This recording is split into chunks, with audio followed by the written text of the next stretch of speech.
Hello everyone, मैं रमन कुमार रजक स्वागत करता हूं आप सभी का अपने यूट्यूब चैनल पर। दोस्तों, आज की चर्चा का विषय है एसबी ऑर्डर नंबर 7/2023। यानी कि हम लोगों ने अभी तक एसबी ऑर्डर नंबर 1 से लेकर के 6 तक कवर कर लिया है। 7वें का आज नंबर है और 7वें एसबी ऑर्डर का जो सब्जेक्ट है वो है revision of maximum limit for investment in national saving scheme 2019। National saving scheme कौन सी? Monthly income account.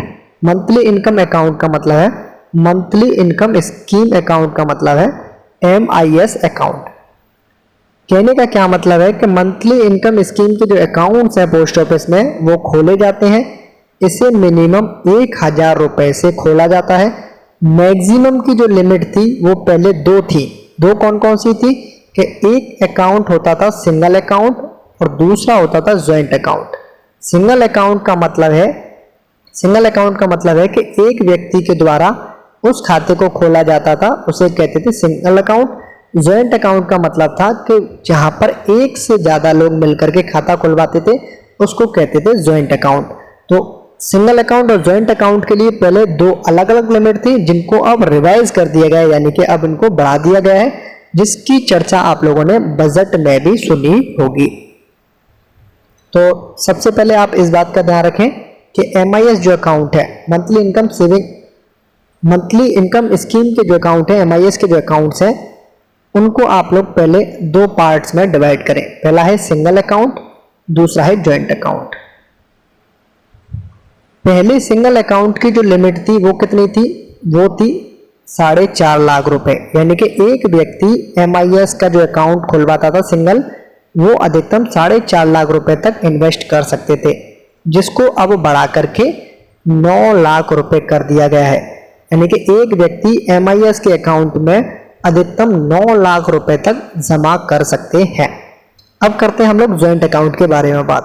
तो ज्वाइंट अकाउंट में एक से ज्यादा व्यक्ति खुलवाते थे, तब इसकी जो लिमिट थी वो थी 9 लाख रुपए, जिसको बढ़ा करके अब कितना कर दिया है? जिसको बढ़ा करके अब 15 लाख कर दिया गया है। यहाँ पर आप लोग कंफ्यूज हो सकते हैं और ऑप्शंस आप लोग पेपर में जो आपको ऑप्शंस मिलेंगे वो भी कंफ्यूज करने वाले मिलेंगे। क्यों? क्योंकि यहाँ आपका जस्ट दुगना हो रहा है, तो आप लोग यहाँ पर मल्टीप्लाई बाई 2 करेंगे और यहाँ पर भी आप लोग एग्जाम में मल्टीप्लाई बाई 2 करेंगे, तब आप लोग कंफ्यूज हो सकते हैं 15 लाख और 18 लाख की लिमिट में। तो आप लोगों को ध्यान रखना है कि ये जो लिमिट बढ़ाई गई है ज्वाइंट अकाउंट के लिए 9 लाख से बढ़ा करके अब 15 लाख की है, 18 लाख नहीं की है। इस बात का आप लोग ध्यान रखेंगे। अगर एग्जाम में ज्वाइंट अकाउंट का ही आपसे पूछा जाएगा, जहां तक जैसा मुझे लग रहा है आपसे प्रश्न ज्वाइंट अकाउंट से पूछा जाएगा और ऑप्शन नंबर 1 में ही आपको 18 लाख देंगे वो लोग, जिससे आप लोग कंफ्यूज होंगे। और ऑप्शन नंबर बी में आपको कुछ नहीं मिलेगा। ऑप्शन नंबर बी में आपको 9 लाख मिलेगा और ऑप्शन नंबर सी में जाके आपको 15 लाख मिलेगा या डी में जाके मिलेगा 15 लाख, क्योंकि एग्जामिनर चाहता है कि आप गलती करें। तो आपको गलती नहीं करनी है, इस बात का आप लोग ध्यान रखें कि MIS के जो सिंगल अकाउंट थे उनकी मैक्सिमम लिमिट 4.5 लाख रुपए से बढ़ा करके अब 9 लाख रुपए कर दी है।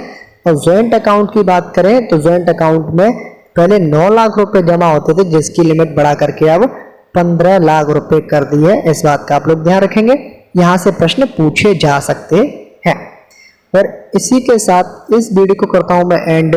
ये है अंत इस वीडियो का। धन्यवाद।